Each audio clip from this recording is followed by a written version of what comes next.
Olá, meus amigos, estamos novamente aqui no Centro Cirúrgico. Toda semana nós estamos juntos, eu e o Dr. Diego Gouveia, nós somos urologistas e vamos novamente ajudar um homem com diagnóstico de câncer de próstata.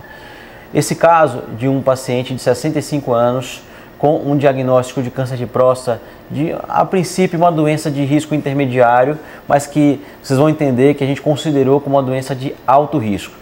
Então, Diego, conta um pouco de como foi o diagnóstico desse paciente, né? E por que a gente começou a raciocinar em cima desse paciente com uma doença de alto risco, para a gente desenrolar aí o desfecho final. Pois é, pessoal. Então, trata-se de um paciente que não tinha muito costume, né, infelizmente, aí de fazer consultas de rotina, né? Então ele não tinha aquela rotina de todo ano, né, Paulo? Passar no urologista, fazer aquelas coisas que a gente sempre orienta aqui, né? PSA, exame de toque. E aí que por insistência da família, em determinado momento ele foi fazer um check-up, naquele modelo que o paciente vai para fazer o check-up e fica o dia inteiro lá, já faz endoscopia, já faz um monte de exames, e entre esses exames foi solicitado o exame de PSA, e o resultado do valor desse PSA veio 19, né? Aí, frente a esse resultado de PSA de 19, foi solicitada uma ressonância multiparamétrica da próstata, que mostrou aí uma lesão muito estranha, né? Um PIRA de 5, muito alta probabilidade de doença clinicamente significativa da próstata, né? De câncer de próstata. E aí também, motivado por essa ressonância, a gente acabou solicitando uma biópsia. No caso específico foi feita uma biópsia transperineal guiada por ressonância, e essa biópsia acabou infelizmente evidenciando que o paciente estava com câncer de próstata, né? Mas veio um câncer de próstata de grau intermediário ali, um ISUP3 que a gente fala, né? Então numa escala que vai de 1 a 5. Então em tese, apesar do PSA ser 19, a gente consideraria de alto risco, né, Paulo? Se passasse de 20, e como era um ISUP3, então em tese era um paciente que ele seria manejado como um paciente portador de uma doença de risco intermediário.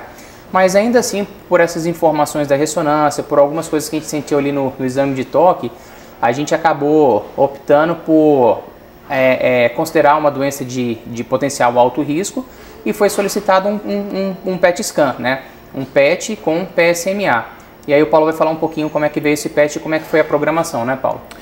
Então, só para a gente recapitular, né, um paciente que tem um diagnóstico de câncer de próstata, adenocarcinoma, assinar usual da próstata na biópsia, a gente precisa classificar ele em grau de risco da doença, né? O grau pode ser baixo, pode ser intermediário, pode ser alto. Os pacientes de alto risco são aqueles que têm um diagnóstico de ISUP, né, essa classificação, acima de 3.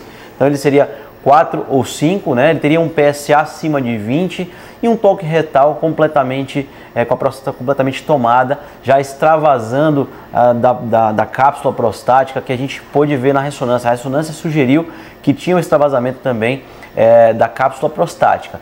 E nesses casos, cada vez mais a gente tem certeza que o PET scan faz a diferença, né? E o PET scan no pré-operatório para esse paciente fez todo sentido, porque a gente conseguiu identificar que a doença estava localizada na próstata. Ela não estava nos linfonodos, ela não estava com metástase. Então isso permite que a gente mantenha nossa programação de tratamento para esse paciente, por exemplo, que a gente propôs uma prostatectomia radical robótica com linfadenectomia. Esse é o nome grande para falar que a gente precisava tirar a próstata completamente com as vesículas seminais e também as ínguas, os linfonodos em que a doença é drenada como primeira instância, né? Então assim, o PET scan mostrou claramente que a próstata estava comprometida e áreas da vesícula seminal também. Ou seja, a doença realmente de alto risco, como a gente já havia pensado, né? Então, frente a tudo isso, né, Diego, esse é um paciente jovem que tem aí capacidade de saúde ainda no pré-operatório muito boa, e a cirurgia robótica para ele faz muito sentido, porque a gente sabe que vai trazer um resultado do ponto de vista de recuperação mais precoce, e é um paciente que desejava uma recuperação melhor, né? E assim, só relembrando também como o Paulo classificou aí as possibilidades de estadiamento da doença, é claro que hoje em dia não é tão simples assim mais, mas no passado basicamente a gente encarava que se a doença era localizada na próstata, o paciente tinha a opção de uma terapia curativa, por exemplo, cirurgia ou radioterapia, por exemplo. E se a doença, se o PET, por exemplo, evidenciasse que a doença estava presente na próstata, né, Paulo, mas por exemplo no osso ou em algum outro órgão, ou captação por um linfonodo ali, aí já ficaria proibido da gente seguir com uma terapia curativa. O paciente faria, não é que ele não vai ser tratado, mas ele vai fazer outros tratamentos no intuito aí de controlar a evolução da doença, né? E postergar um desfecho pior. Hoje em dia não é tão bem assim, né, Paulo? Em alguns casos, muito selecionados, mesmo que o paciente tenha uma doença oligometastática, eventualmente a gente pode aí propor, pelo menos como tentativa, mas isso ainda não está assim tão bem estabelecido. Via de regra, o PET ele seria um divisor de águas ali. Se a doença tivesse localizada, o paciente seguiria com a cirurgia, que era a proposta inicial. Se a doença tivesse já com metástase, a gente não seguiria. E de fato, a gente ficava realmente muito preocupado no passado de um paciente com acometimento de vesícula seminal, ou sinais de extravasamento extracapsular na ressonância, de submeter esse paciente a um tratamento cirúrgico, porque a cirurgia de fato era uma muito agressiva, né? E hoje com o advento da robótica, como a gente viu, assim, a cirurgia transcorreu sem problema nenhum.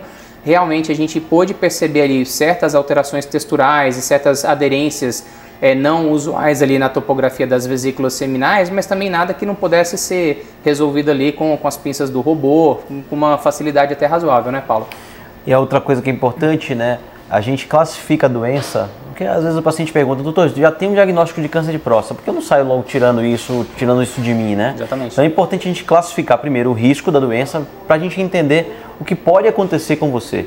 Né? Porque muitas vezes o paciente chega para a gente na expectativa de tratar com a cirurgia e resolver, né? Mas eu vou poder falar para você, olha, a sua chance de tratamento e resolução do problema é esse ou aquele, né? Aquelas porcentagens que a gente sempre fala, e também falar o que pode acontecer depois. Por exemplo, esse paciente tem muita chance de precisar de tratamentos complementares, né? A cirurgia começa, mas normalmente não é o único tratamento. Muitas vezes esse paciente vai precisar de radioterapia complementar, bloqueio dos hormônios, que são os alimentos do câncer de próstata. Então, existe uma série de detalhes que a gente precisa saber antes da cirurgia, até para mostrar que é uma longa jornada pela frente. É o que a gente chama, é a palavrinha mágica que a gente usa no dia a dia, que a gente chama de prognóstico, né? Prognóstico é tipo a previsão que o paciente pode mais ou menos ter do futuro dele, né? Como que vai ser a evolução da doença, como que vai ser do ponto de vista de tratamento. Então, esses exames que a gente tem a opção hoje em dia de solicitar, como a ressonância multiparamétrica de próstata, o PET com PSMA, eles fazem não apenas o estadiamento ali da doença para que a gente programe realmente qual que é o melhor tratamento para aquele paciente e para aquela doença, mas fala a respeito justamente do prognóstico, né? Então a gente já alinha as expectativas ali com o paciente e com os familiares. Então, Rony, nesse caso aqui a gente vai sim propor de fazer a cirurgia, mas pode ser e eventualmente vai acontecer de ele ter que fazer um tratamento complementar depois, por exemplo, como o Paulo propriamente falou, ou radioterapia, por exemplo, ou bloqueio hormonal. Então, isso aí a gente consegue ter uma certa previsão de como é que as coisas vão evoluir, né, Paulo? É isso aí. Bom, esperamos aqui ter esclarecido detalhes de um paciente com uma doença de câncer de próstata de alto risco e sobre o seu estadiamento, sobre como estudar a doença no organismo e as formas de tratamento. Se você ficou com alguma dúvida, pode mandar mensagem para nós, que nós estaremos por aqui para responder as suas dúvidas, e também quero te convidar para continuar seguindo nossos conteúdos, nossas redes sociais, nossos canais de YouTube também, e você vai encontrar bastante assunto relacionado à urologia. Um abraço e até um próximo vídeo.